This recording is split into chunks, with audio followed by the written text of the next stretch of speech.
Hey there, and welcome. Ever thought about painting a picture, but, with words instead of paint? Well, that's exactly what we're going to do today.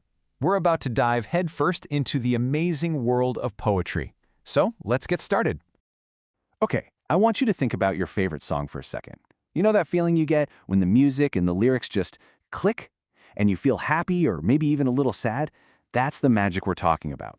Poetry is basically a song for your brain, and today we're going to learn how to turn up the volume. All right, so first stop on our little adventure, the big question. What is poetry, anyway? I mean, what's the real difference between a few lines on a page and, say, a regular old paragraph in a book? Let's dig in and figure it out. So at its heart, poetry is all about expression. It's really that simple. You can think of poets as artists, but their paint is words. And they choose every single one so carefully, not just for what it means, but for how it sounds, how it feels. It's kind of a superpower, right? Being able to paint a whole scene or share a massive feeling with just a handful of words. And check this out. You can literally see what I'm talking about. Over on the left, you've got prose. See how it just marches straight across the page, line after line? But look at the poetry on the right. It's different, isn't it? It has room to breathe. Those line breaks, all that empty space, none of that is an accident. It's all on purpose, to control the rhythm and tell your brain when to pause. It totally changes how you read it. Okay, so now that we've got the basics down, let's go exploring. The world of poetry has all these different, well, let's call them lands. And each one has its own vibe, its own rules. Some are like these quiet, peaceful gardens, and others are like loud, crazy, bustling cities. Our first stop takes us all the way to Japan to check out a really famous, really old style of poem, the haiku. The best way to think about a haiku is like it's a tiny snapshot, a little photograph made completely out of words. And usually, it's all about capturing one specific beautiful moment from nature. So, what's the secret to a haiku? It's all about the syllables.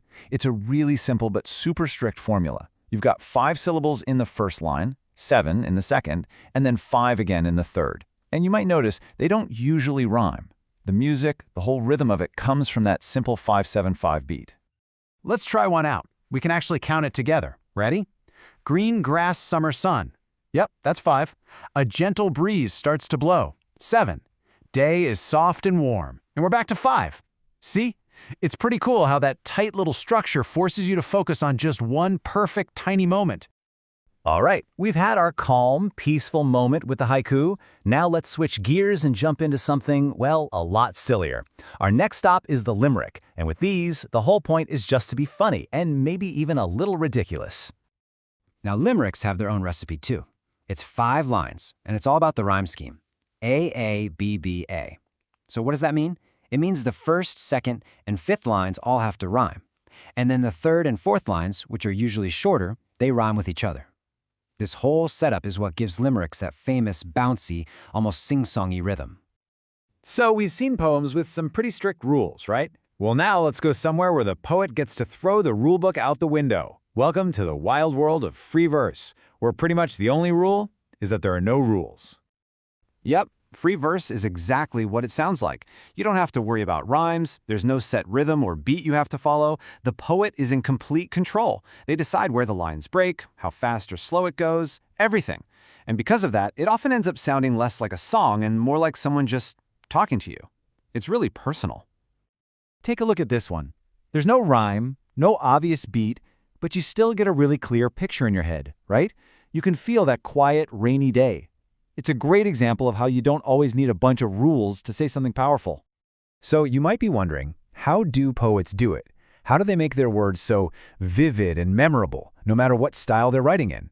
Well, they've got a secret weapon, a poet's toolkit. Let's crack it open and see what we can find. First up, we've got the simile. This is a classic. It's a fantastic tool for comparing two things to make a point. And the secret code words here are like or as.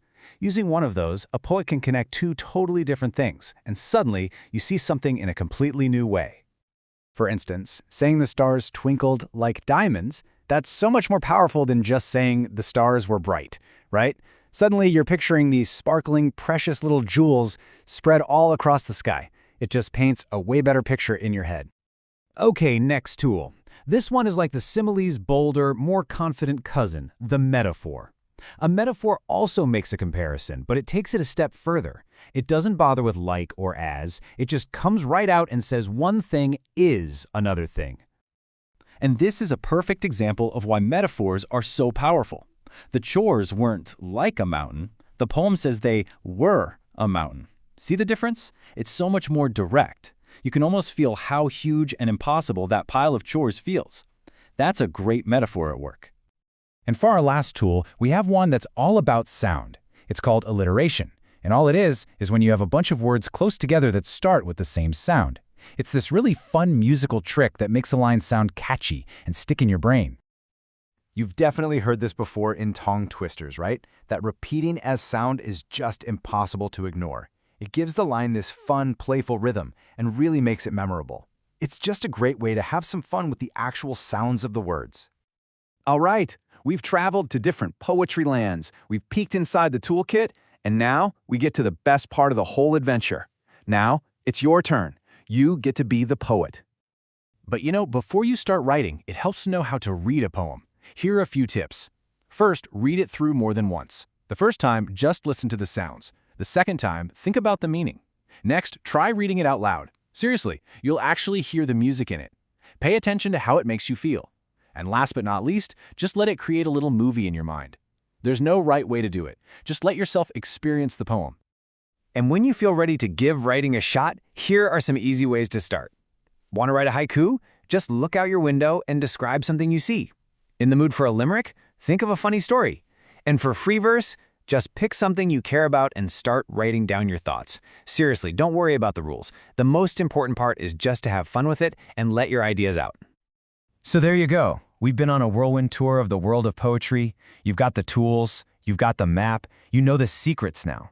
So the only thing left to ask is, what are you going to create?